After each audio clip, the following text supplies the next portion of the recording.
Assalamualaikum warahmatullahi wabarakatuh. Perkenalkan, nama saya Nabila Fasya dari Prodi Manajemen, ingin mempresentasikan hasil proyek tes UTS untuk dosen pengampu Bapak Dr. Sugeng Prayetno, SEMM, dengan mata kuliah Aspek Hukum.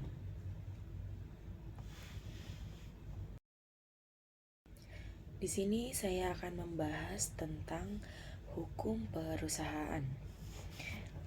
Baik, di Indonesia dapat dijumpai beragam bentuk-bentuk badan usaha yang sebagian besar adalah merupakan bentuk badan usaha peninggalan zaman pemerintah Belanda yang beberapa di antaranya telah diganti dengan sebutan dalam bahasa Indonesia. Namun demikian masih ada sebagian yang masih menggunakan nama aslinya, misalnya firma dan CV atau Commanditaire Fellowship. Hukum organisasi perusahaan di Indonesia memiliki sumber hukum sebagai berikut. Yang pertama, Kitab Undang-Undang Hukum Perdata (KUHP-DT) yang dikenal dengan nama Burgerlijk Wetboek atau BW yang diberlakukan sejak tahun 1874. Yang kedua, Kitab Undang-Undang Hukum Dagang atau KUHD yang dikenal dengan nama Wetboek van Koophandel atau WVK yang diberlakukan sejak tahun 1874. Yang C, Undang-Undang Perseroan Terbatas, Undang-Undang Pasar Modal, Undang-Undang Perbankan, dan Undang-Undang lainnya. Yang kedua, peraturan perundang-undangan yang diterbitkan dalam berbagai bentuk peraturan, misalnya peraturan pemerintah, peraturan presiden, keputusan menteri, dan sebagainya. Yang ketiga, kebiasaan dan jurisprudensi. Yang keempat, pendapat para ahli hukum. Badan usaha yang berbadan hukum itu ada 4 jenis. Yang pertama, PT atau perseroan terbatas. Yang kedua, persero. Yang ketiga, yayasan. Dan yang keempat, koperasi. Yang pertama ada perseroan terbatas. Untuk memberikan landasan hukum bagi pelaku usaha di Indonesia agar terjamin kepastian baik dalam proses pembentukan perseroan, status badan hukum, penyelenggaraan perseroan, maka pada tanggal 16 Agustus 2007 telah diberlakukan Undang-Undang Perseroan Terbatas yang baru, yaitu Undang-Undang Nomor 40 Tahun 2007 tentang Perseroan Terbatas. Dengan berlakunya undang-undang ini, maka UU Nomor 1 Tahun 1995 tentang Perseroan Terbatas dinyatakan dicabut dan tidak berlaku lagi. Undang-Undang Perseroan Terbatas yang baru ini menjamin terselenggaranya usaha perseroan secara bertanggung jawab, baik dalam hubungan sosial maupun dengan lingkungannya, sehingga tercipta hubungan harmonis dalam dunia usaha. Dalam Undang-Undang PT ini ditegaskan bahwa perseroan adalah badan hukum yang merupakan persekutuan modal, didirikan berdasarkan perjanjian, melakukan kegiatan usaha dengan modal dasar yang seluruhnya terbagi dalam saham, dan memenuhi persyaratan yang ditetapkan dalam undang-undang ini dan peraturan pelaksanaannya. PT merupakan subjek hukum yang mandiri, yang eksistensinya tidak bergantung kepada keberadaan pemegang saham, direksi dan komisaris. Pengertian terbatas harus diartikan bahwa pertanggungjawaban pemegang saham terbatas kepada saham yang dimilikinya. Dalam pasal 3 ayat 2 Undang-Undang Nomor 40 Tahun 2007 tentang Perseroan Terbatas disebutkan bahwa pemegang saham dapat dibebani pertanggungjawaban secara pribadi, yaitu dalam hal sebagai berikut. Yang pertama, persyaratan perseroan sebagai badan hukum belum atau tidak dipenuhi. Yang kedua, pemegang saham yang bersangkutan baik langsung maupun tidak langsung dengan itikat buruk memanfaatkan perseroan untuk kepentingan pribadi. Yang ketiga, pemegang saham yang bersangkutan terlibat dalam perbuatan melawan hukum yang dilakukan oleh perseroan.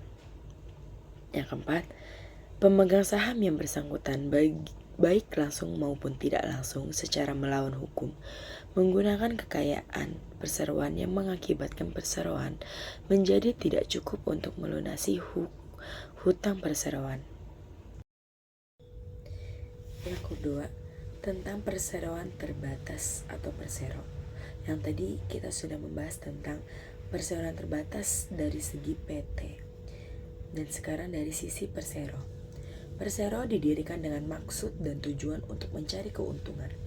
Namun, demikian persero dapat pula didirikan untuk pelaksanaan tugas khusus, yaitu persero yang sifatnya usahanya untuk melaksanakan pelayanan kepentingan masyarakat luas. Di samping itu, dalam hal adanya kebutuhan masyarakat luas yang mendesak, pemerintah dapat pula menugaskan suatu persero melaksanakan fungsi pelayanan kemanfaatan umum. Termasuk dalam fungsi tersebut, pelayanan kemanfaatan umum termasuk dalam fungsi adalah pelaksanaan program kemitraan dan pembinaan usaha kecil dan koperasi. Untuk memberikan keleluasaan pada persero dalam melaksanakan usahanya, maka ketentuan mengenai tata cara pelaksanaan anggaran, pendapatan dan belanja negara, pengadaan barang dan jasa, penjualan dan pengalihan barang-barang yang dimiliki atau dikuasai negara dinyatakan tidak berlaku bagi persero. Selain organ persero, pihak lain manapun dilarang turut melakukan atau campur tangan adalah tindakan atau arahannya secara langsung memberi pengaruh terhadap tindakan pengurusan persero atau terhadap pengambilan keputusan direksi. Hal ini berlaku pula bagi departemen dan instansi pemerintah lainnya karena kebutuhan dana departemen dan instansi pemerintah telah diatur dan ditetapkan secara tersendiri. Selanjutnya yang ketiga, yayasan. Yayasan pada prinsipnya didirikan dengan maksud dan tujuan membantu masyarakat atau bersifat sosial yang berbentuk badan atau lembaga non-profit. Yayasan sekarang telah memiliki dasar hukum yaitu Undang-Undang Nomor 16 Tahun 2001 tentang yayasan yang kemudian telah diubah dengan Undang-Undang Nomor 28 Tahun 2024. Sebelum diberlakukannya Undang-Undang Nomor 16 Tahun 2001, yayasan dapat didirikan dengan sangat mudah dan melakukan kegiatan dengan sangat bebas tanpa perlu melaporkan kondisinya kepada suatu instansi. Pada masa ini, yayasan pada umumnya disalahgunakan untuk mencari keuntungan yang besar karena belum ada ketentuan yang mengatur hanya dengan modal secukupnya. Seseorang atau beberapa orang dapat mengajukan permohonan untuk mendirikan yayasan kepada notaris, yang kemudian membuat akte pendirian yayasan berikut anggaran dasar yayasan. Dengan diberlakukannya Undang-Undang Nomor 16 Tahun 2001, JO Nomor 28 Tahun 2004 tentang yayasan, maka yayasan memiliki ketentuan-ketentuan yang mengatur antara lain yayasan mempunyai organ yang terdiri dari pembina, pengurus, dan pengawas pasal 2 Undang-Undang Nomor 16 Tahun 2001. Yang keempat ada koperasi. Secara umum pengertian dari koperasi adalah suatu badan usaha bersama di mana anggota-anggota pada umumnya bergabung secara sukarela dan atas persamaan hak dan kewajiban melakukan usaha yang bertujuan untuk menunjukkan kebutuhan anggotanya. Bentuk koperasi sendiri telah memiliki dasar hukum, yaitu Undang-Undang Nomor 25 Tahun 1992 tentang perkoperasian yang memberikan pengertian koperasi sebagai badan usaha yang beranggotakan seorang atau badan hukum koperasi dengan melandaskan kegiatannya berdasarkan prinsip koperasi sekaligus sebagai gerakan ekonomi rakyat yang berdasar atas kekeluargaan. Tujuan utama dari koperasi yaitu untuk membangun perekonomian rakyat. Koperasi yang keanggotanya bersifat sukarela dan terbuka memiliki ciri khas yaitu selalu diawasi oleh para anggota yang mempergunakan jasa-jasa koperasi dengan adanya persamaan hak dan kewajiban yang menunjukkan dasar dari koperasi yaitu demokrasi. Mengenai pembentukan koperasi dibagi menjadi dua, yaitu koperasi primer yang dibentuk oleh minimum 20 orang dan koperasi sekunder yang dibentuk oleh minimum 3 koperasi. Pembentukan koperasi ini sendiri dilakukan dengan adanya akte pendirian yang memuat anggota dasar dan akte pendirian tersebut harus disahkan oleh pemerintah agar koperasi tersebut memperoleh status badan hukum. Selanjutnya, badan usaha yang tidak berbadan hukum. Ada 3. Yang pertama, matsyab atau persekutuan perdata. Yang kedua, ada firma. Yang ketiga, ada CV. Persekutuan perdata diatur dalam pasal 1618 sampai 1652 KUH Perdata. Definisi dari persekutuan perdata adalah suatu persetujuan di mana dua orang atau lebih mengingatkan diri untuk memasukkan sesuatu ke dalam persekutuan dengan maksud untuk membagi keuntungan yang terjadi karenanya. Persekutuan perdata dikatakan sebagai bentuk permitraan dasar, bentuk usaha yang biasanya dipergunakan oleh para konsultan, ahli hukum, notaris, dokter, arsitek, dan profesional sejenis lainnya. Dikatakan sebagai bentuk pemitraan yang paling sederhana karena dalam hal modal tidak ada ketentuan tentang besarnya modal. Dalam rangka memasukkan modal selalu berbentuk uang atau barang, boleh menyumbang hanya tenaga saja. Lapangan kerja tidak dibatasi, juga bisa di dalam bidang perdagangan. Tidak ada pengumuman kepada pihak ketiga seperti yang dilakukan oleh firma. Yang kedua, ada firma. Firma adalah bentuk permitraan yang umumnya digunakan dalam bidang komersial seperti usaha perdagangan dan pelayanan. Firma diatur dalam Kitab Undang-Undang Hukum Dagang atau KUHD bab ketiga bagian kedua pasal 16-35. Ketentuan tentang persekutuan perdata dalam KUH Perdata juga berlaku untuk firma. Keberadaan firma bisa dengan perjanjian tertulis atau dengan lisan. Tetapi yang terbaik adalah dengan perjanjian tertulis atau fakta otentik yang dibuat pada waktu mendirikan firma. Setelah firma didirikan dengan akta otentik, maka akte pendirian segera didaftarkan dan diumumkan dalam Berita Negara RI. Firma yang tidak didaftarkan agar dianggap sebagai mempunyai maksud usaha yang tidak terbatas dan jangka waktu keberadaan firma tidak tertentu. Dalam firma menentukan pasal 17 KUHD, setiap mitra dalam firma mempunyai hak untuk bertindak atau nama firma dalam lingkup kegiatannya dan mengikat firma terhadap orang-orang ketiga, kecuali dia telah menyatakan menolak hak tersebut. Selanjutnya, dalam pasal 18 KUHD, setiap mitra bertanggung jawab masing-masing dan untuk setiap tanggung jawab firma terhadap orang ketiga. Yang ketiga ada CV.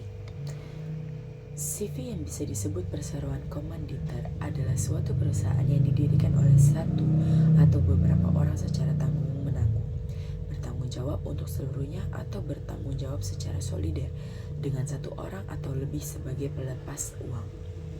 CV adalah permitraan yang terdiri dari satu atau lebih mitra biasa dan satu atau lebih mitra diam atau komanditer yang secara pribadi bertanggung jawab untuk semua utang permitraan. Mitra komanditer kontribusinya hanya modal untuk permitraan dan bertanggung jawab hanya sebesar kontribusinya. Pendirian suatu CV bisa dilakukan secara tertulis atau lisan, baik dengan akte otentik ataupun di bawah tangan. Juga tidak ada suatu keharusan untuk melakukan pendaftaran dan pengumuman dalam Berita Negara Republik Indonesia. Namun demikian sebaiknya untuk kepastian hukum pendirian CV dengan akte otentik serta didaftarkan dan diumumkan dalam Berita Negara RI.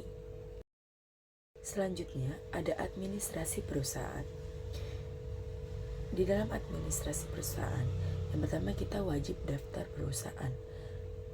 Karena pendaftaran atau daftar perusahaan merupakan hal yang sangat penting karena merupakan daftar catatan resmi yang dapat dipergunakan oleh pihak-pihak yang memerlukan, termasuk memberikan perlindungan kepada perusahaan-perusahaan yang menjalankan usahanya secara jujur, terbuka dengan itikat baik.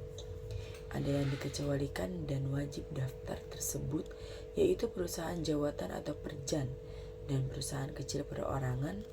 Dasar hukumnya adalah Undang-Undang Nomor 3 Tahun 1982 tentang wajib daftar perusahaan. Yang kedua, dokumen perusahaan.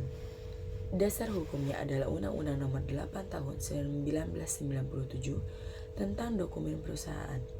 Setiap perusahaan wajib membuat catatan sesuai dengan kebutuhan perusahaan agar setiap saat dapat diketahui keadaan kekayaan, utang, modal, hak, dan kewajiban perusahaan untuk melindungi kepentingan perusahaan, pemerintah, maupun pihak ketiga.